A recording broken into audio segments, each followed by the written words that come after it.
এখন যত হচ্ছে সব বিচারের নামে অবিচার।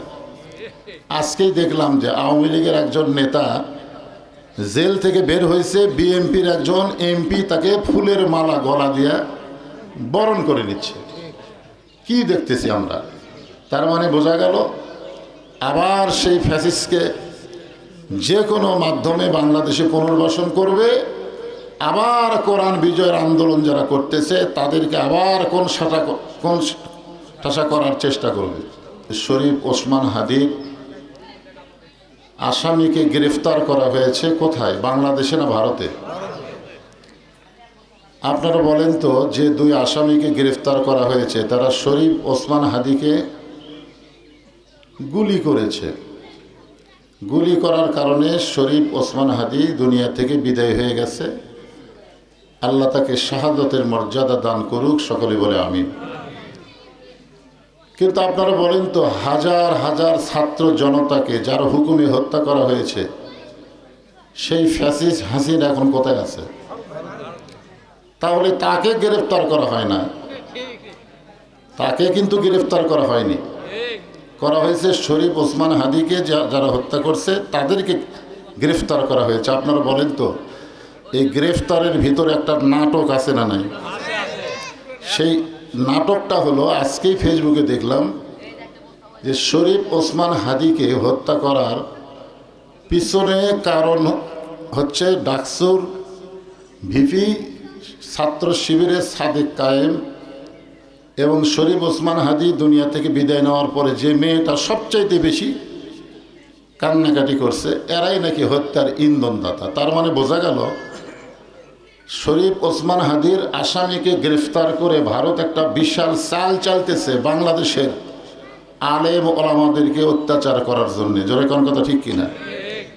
ভোটের মাধ্যমে শুধু ইসলামকে, কোরআনকে তারা পরাজয় করে নাই, ভোটের মাধ্যমে যেটা আমরা বলতেছি ইঞ্জিনিয়ারিং করার কারণে পরাজিত করেছে। শুধু এটা করাই ওরা ক্ষান্ত হয় নাই, এরপরেও এরা আরও নানা ধরনের চক্রান্ত করবে। এই কথাটাই আপনাদের কাছে বলে আমি পবিত্র রমজান মাসের গুরুত্বের কথা বলতেছি। যেনারা আবার ভাস্তারা বলতেছে বিচার হবে। বিচার বাংলাদেশে আছে? বিচার কখন হবে? যখন আল্লাহর কোরআন অনুযায়ী এই বাংলাদেশ চলবে তখন হবে বিচার। আর এখন যত হচ্ছে সব বিচারের নামে অবিচার। আজকেই দেখলাম যে আওয়ামী লীগের একজন নেতা জেল থেকে বের হয়েছে, বিএনপির একজন এমপি তাকে ফুলের মালা গলা দিয়ে বরণ করে নিচ্ছে। কি দেখতেছি আমরা? তার মানে বোঝা গেল আবার সেই ফ্যাসিস্টকে যে কোনো মাধ্যমে বাংলাদেশে পুনর্বাসন করবে, আবার কোরআন বিজয়ের আন্দোলন যারা করতেছে তাদেরকে আবার কোন ঠাসা করার চেষ্টা করবে। আজকে দেখেন গোটা পৃথিবীর ভিতরে ইরান একটু মুসলমানদের মধ্যে শক্তিশালী দেশ, ঠিক কিনা বলেন? কিন্তু এই রমজান মাসেই তাদেরকে দারুণভাবে কোণঠাসা করার জন্য চেষ্টা করতেছে। আজকে তাদের যত তেলের খনি ছিল সমস্ত খনিতে তারা আগুন লাগাই দিছে। এইভাবেই পৃথিবী মুসলমানদেরকে এভাবে দমিয়ে রাখার চেষ্টা করতেছে সব জায়গায়, আমাদের বাংলাদেশেও করবে। আমার ভাতিজা মৌলানা আব্দুল সালাম যুক্তিবাদী সাহেব বললেন যে বগুড়া জেলার মুরব্বী, আসলে আমি মুরব্বী না, যিনি আজকে ইফতার মাহফিলের আয়োজন করেছেন তিনি হচ্ছেন আমাদের বগুড়া জেলার বক্তাগণের সবচাইতে মুরব্বী। এক ওয়াজে আপনারা শুনছেন যে আমি বদরুল রশিদের দাদা।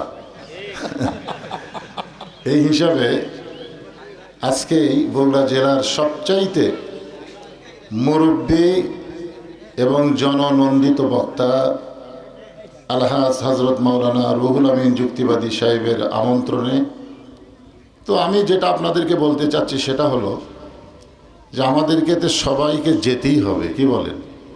যেভাবেই হোক দুনিয়াতে আমরা এসেছি কি থাকার জন্যে না যাওয়ার জন্যে? যেভাবেই হোক, ওই ডোনাল্ড ট্রাম্পও চলে যাবে, ওই যারা আজকে শক্তির অহংকার করতেছে তারা সকলেই চলে যাবে। কিন্তু আমাদের চলে যাওয়াটা সাধারণভাবে যেন আমরা না যাই, এই জন্যে আল্লাহ কোরআনে বলেছেন, ইয়া আইয়ুহাল্লাযীনা আমানুত্তাকুল্লাহা হাক্কা তুকাতিহি ওয়া লা তামুতুন্না ইল্লা ওয়া আনতুম মুসলিমুন। যারা আমাকে বিশ্বাস স্থাপন করেছ, ভয় করতে হবে কার? আপনারা বলেন তো, আমরা 12 মাসের মধ্যে কোন মাসে দিনের বেলায় সবচাইতে আল্লাহকে বেশি ভয় করি? রমজান মাসের রাতের বেলা কিন্তু না, দিনের বেলা। দিনের বেলা আমরা ভয় কেন করি? না, দিনের বেলা আমরা কারা ভয় করি? যারা রোজাদার। এই জন্য আল্লাহ বলতেছেন, যারা আমাকে বিশ্বাস স্থাপন করেছ, তোমাদের উপরে রমজানের রোজাকে আমি ফরজ করে দিয়েছি। তোমাদের পূর্ববর্তী যারা ছিল তাদের উপরে ফরজ ছিল, কিন্তু এভাবে একমত ছিল না। এখানে আল্লাহ বলতেছেন লাআল্লাকুম তাত্তাকুন, আশা করা যায় তোমরা মুত্তাকি হবে। আপনারা বলেন তো, সেহরি খাওয়ার পর থেকে এ পর্যন্ত আমরা কোনো কিছু খাইছি? ইচ্ছা করলে খাওয়া যেত, কিন্তু কেন খাইনি? কার ভয়ে? আল্লাহর ভয়ে। আমি প্রকাশ্যে এবং গোপনে কোনো জায়গায় খাচ্ছি না রোজা থাকার কারণে। হঠাৎ যদি ওযু করতে করতে এক ফোঁটা পানি অসতর্ক মুহূর্তে আমার গলার মধ্যে যায়, আমি দেইনি কিন্তু হঠাৎ গেছে, আপনি বলেন তো ওই পানিকে আপনি ঢুকি চিবি করবেন? আপনি কি করবেন? ওয়াক ওয়াক করে ফেলে দেওয়ার চেষ্টা করবেন। ফেরেশতারা বলবে, আল্লাহ তোমার এই বান্দা যে গলার মধ্যে পানি গেল, এটা তো দুনিয়ার কেউ দেখেনি। এরপরেও এই যে ওয়াক ওয়াক করে এই পানিটা বের করার চেষ্টা করতেছে, কারণ কি? আল্লাহ বললেন লাআল্লাকুম তাত্তাকুন, আশা করা যায় তারা মুত্তাকি হবে। একমাত্র মুত্তাকি হওয়ার আমলের নামই হলো রোজা রাখা। মানে এত ভয় কোনো আমলের মধ্যে নাই। এই যে আমরা নামাজ পড়ি, আপনারা বলেন তো, যত ইবাদত আছে সবচাইতে গুরুত্বপূর্ণ ইবাদতের নাম কি? নামাজ। আমরা যদি কোনো ব্যক্তি নামাজ না পড়ি, রোজা থাকি, নামাজ পড়ে না রোজা থাকে, এরকম লোক আছে না নাই? নামাজ পড়ে না রোজা আছে, কয় ভাই আমি নামাজ পড়ি না কিন্তু রোজা আছি। কিন্তু হাদিস অনুযায়ী আল্লাহ রাসূলের 4টা হাদিস শোনেন। 1 নম্বর হাদিস হলো লা সলাতা লা ঈমানা, যার নামাজ নাই তার ঈমানই নেই। তাহলে যেই ব্যক্তি নামাজ পড়ে না রোজা রাখে, তার রোজা হবে? যেরকম হবে। তারপরে বলতেছে বাইনাল আবদি ওয়াল কুফরি তরকুস সালাত, বান্দা আর কাফেরের মধ্যে পৃথক করার জিনিসটার নামই হলো নামাজ। যে ব্যক্তি নামাজ পড়লো সে হলো আল্লাহর বান্দা, যে নামাজ পড়লো না সে হলো কাফের।